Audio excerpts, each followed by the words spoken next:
Malapit na tayo sa palengke.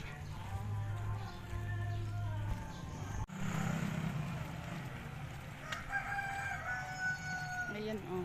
Pagliko dyan, palengke na. Walking lang tayo. Para exercise.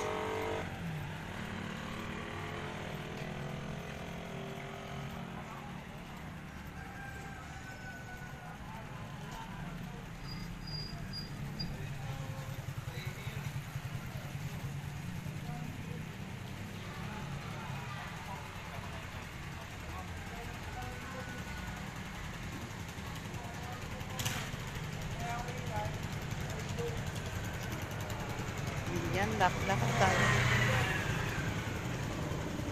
Tapos bababa dyan. Palengke na yan.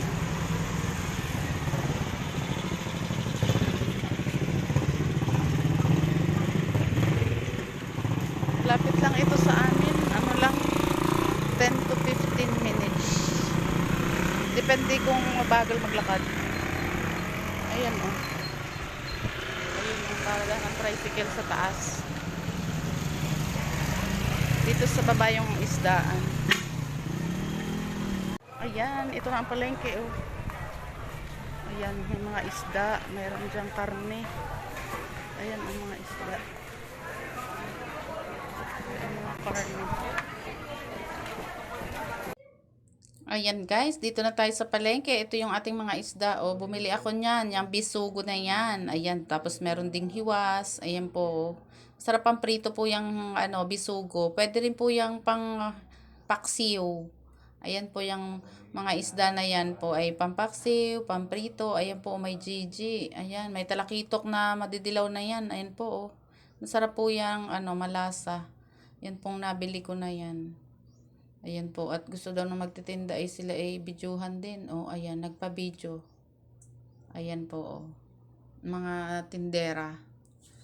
Ayan po yung aking mga binibilhan. Yan yung suki ko doon sa palengke. Ayan po yung malalaking isda. O, bumili ako niyang sa bawin. Yung ginayat-gayat na isda. Ayan daw po ay ang isdang... Ayan, yan daw po ay sagisi. Yan na po ang sabi ng magtitinda. Hindi ko rin po kilala yung isdang nabili ko na gayat-gayat. Sabi po niya ay sagisi. Yun po ang aming sasabawan. At ayan naman po, may dilis din. Bumili din po ako niyang dilis. Ayan, pwede po yung ginagawa pong kilawin. Pwede rin pong pangsigang. Ayan po. Tapos, bumili din po ako ng iba pang isda na kasama niyan. Meron naman pong GG. Ayan. Ito po ang iba pang mga isda. May mga bangus.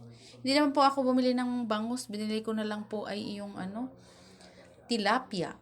Ayan po ang iba pang mga isda. Oh, na tinda dyan. Ayan po. Pusit. Bumili din po ako ng pusit. Ayan. Medyo may kamahalan nga lang po. Kaya kalahating kilo lang po ang aking nabili niyang pusit. Sariwa naman po yung pusit natin. Ayan. Tsaka po yung tilapia. Ayan. Nakabili po ako niyan. Ayan. Dito naman tayo sa second floor sa damitan pag-akyat. Oh.